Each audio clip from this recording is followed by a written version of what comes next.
These families in the mountains of southeastern Kentucky were told to stop offering a prayer at their football games.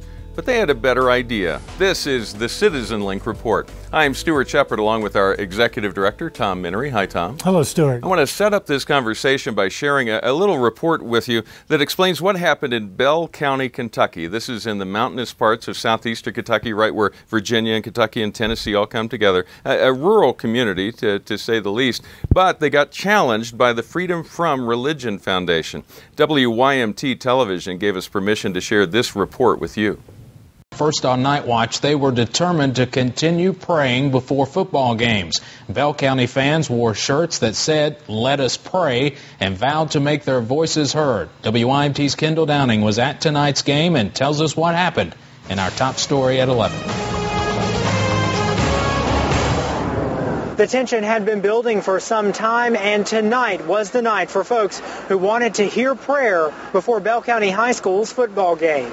When it first happened, it was chaos, like everybody was talking about it. Bell County junior Paige Estep says the controversy surrounding the pregame prayer has been the talk of the school for weeks. As a community, wanting to stand up for what we believe in and praying to God. It's also been the talk of the county. A national foundation sent a letter to Bell County schools in August telling them the pregame prayer was unconstitutional. State attorneys agreed and encouraged the district to stop praying over the loudspeaker. Them cutting the prayer out of the school and the football games, it actually broke my heart. Those young and old showed up at the game sporting their Let Us Pray shirts. And when the time came for the moment of silence, the crowd spoke. School leaders say there were no major issues and they cannot control what those in the crowd may choose to do. We offered a moment of silence. It's within the constitutional rights of our school. But many in the stands say they are proud of what they did and hope something good will come of it. And just be able to come and be a part of standing up together and saying the Lord's Prayer, it's awesome. A number of folks didn't stay past the first quarter. Quite a few of them walked out just after kickoff. In Bell County, I'm Kendall Downing. Now back to you. Kendall, thank you very much. Now, this afternoon there were rumors that people would be at the game to protest the spontaneous prayer, but that did not happen. There's no word on whether or not the crowd will continue to say the Lord's Prayer aloud during the moment of silence at future Bell County football games. Now, this has been an active year for the Freedom From Religion Foundation. Let me give you a summary of just some of the cases that have recently made headlines. They've challenged the football game prayers in Arab, Alabama. They've challenged a little cross on top of a water tower in Whiteville, Tennessee. They've challenged prayers at public meetings in Nettleton, Mississippi. They've challenged a high school in Brookfield, Wisconsin for holding a graduation ceremony in a church building. And they've been challenging the distribution of Bibles at schools. Now, Tom, that's just a few of them. We could go on and on. Each of these gets covered locally, and the local news picks them up. But it's only when you start putting them all together you start getting a sense of the bigger picture. Well, you do. First of all, I have to say I love it. I love what the people did spontaneously in that football stadium. People need to defend rights. People need to exercise their right to be heard and their right to display openly their religious feelings, or those rights will be lost. Nothing is forever. So I applaud what they did, and we need a lot more of it. Yeah. Now, often this gets handled, as it did there in Bell County, Kentucky, by the attorneys for the school district. They get the letter, they make a decision. We have to decide, is it worth spending money to defend this in court or not? They decided we'll go with the standard moment of silence. The community, of course, decided to speak up and wear the Let Us Pray t-shirts, as you saw. And as they said, they can't stop what happens in the stands. Now, that may eventually happen. I don't want to be a harbinger of doom, but for now, at least, what people do in the stands is still acceptable. But here's where I come down. It leaves people in that community thinking, what's going on? Why is this happening here? Things like this don't happen in our town. Nothing new. Something that's been very familiar around schoolyards as long as there have been schoolyards. There's a bully, and they pick on the little kids. Yeah. And this bully organization, not a very large organization, by the way, but an organization that picks on Bell County, Kentucky, because it's a school district without a lot of money to defend itself in court. But these laws need to be defended in court. The idea that just think of the name of this organization, Freedom from Religion. There is nothing in our founding documents that says we are to be free from religion. What the Bill of Rights talks about is freedom of religion. There is freedom of religion for people who want to exercise in public places their right to speak. That's a plain interpretation of what the Constitution says, but it needs to be defended in court. And presumably, cases like this will be defended in court by people who have deeper pockets than do the citizens of Bell County, Kentucky. And I believe there will be a good resolution if it's fought. Now, the basic battle here comes down to this. In the Constitution, in the First Amendment, it talks about Congress not being allowed to make any law establishing a religion. Now, groups like the Freedom from Religion Foundation are interpreting that, and many courts have as well, that any acknowledgement of religion by a government entity is the same as an establishment of religion. Now, through the history of the country, there were many acknowledgments of religion, and those were considered to be okay. It's only in recent decades that we've started to see any acknowledgement of religion treated as an establishment, and that's the bigger picture. Well, that's right. Actually, what you recited about establishment of religion is in the First Amendment.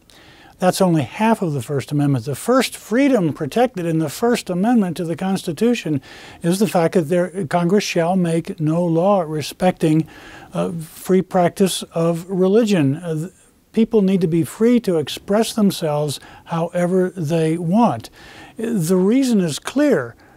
This nation was founded by people who were fleeing an established church. Pilgrims came to escape the state church of England, the Anglican Church. They wanted to worship God as they saw fit. That was the first freedom protected. Those who oppose religion, those who have a problem with God, and in particular a problem with Jesus Christ, have been taking to court the second protection in the First Amendment, that which says there shall be no establishment of religion. Simply, it means there shall be no state church. Now, it's up to the wisdom of the courts, which will get cases like this, to decide whether an announcer giving a prayer at the start of a football game in Bell County, Kentucky, does that imply that there is a state-established church? I don't think so.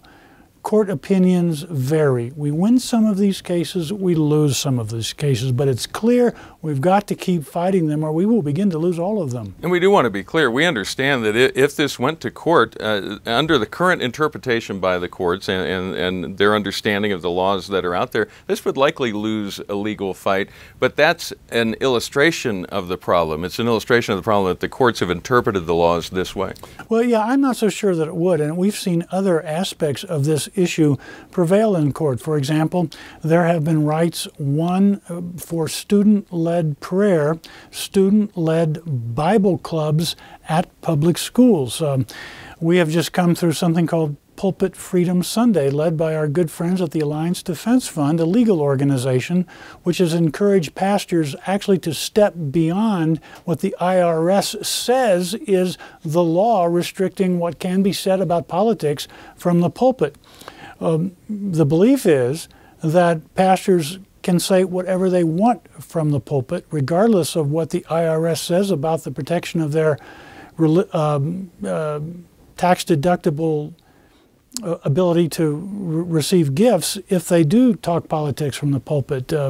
We believe that what the IRS has said is plainly unconstitutional, and if what's happening is the Alliance Defense Fund is trying to goad the IRS into filing a lawsuit because it believes that plainly that lawsuit will be won, and courageous pastors in growing numbers year by year are willing to step across that line, fully guided and fully briefed by both the liabilities and the promise of what lies ahead. Yeah, more than 400 churches, or 500 churches rather, participated this year. And it's interesting to note so far the IRS has not taken any action against those who have preached these sermons. That's correct. I suspect eventually they will, but eventually, depending on the makeup of the federal court justices who get this case, they will lose. So what's your encouragement to conservative Christians out there who are seeing their communities attacked by groups like the Freedom From Religion Foundation? Defend the free practice of religion. There is no freedom from religion that's enshrined in our Constitution. Freedom of religion is enshrined, and there are large and growing organizations willing to defend that notion in court. So don't be bullied. Well, thank you, Tom, and thanks for all of you who are watching. I do want to share a note with you right now. We got a bit of clarification. We may have left a false impression with our report late last week about the status of adoption agencies in Illinois. We got a note from the Evangelical Child and Family Agency. He just wanted to make sure that all of us understood that although at the moment they're out of the adoption and foster care business as far as the state work that they do have 5 other social service programs that include pregnancy support services, private, domestic, and international adoption services, intact family services, what they call safe family placements, which is private foster care, and also individual and family counseling. So the fine folks at the Evangelical Child and Family Agency have not gone away. They're just focusing on the other aspects of what they do there. And we appreciate your writing in, and we apologize if we misled anyone about what's happening there with your group there in Illinois. We always appreciate hearing from you. You may always write to us at mail@citizenlink.com. Remember, stand tall and be heard.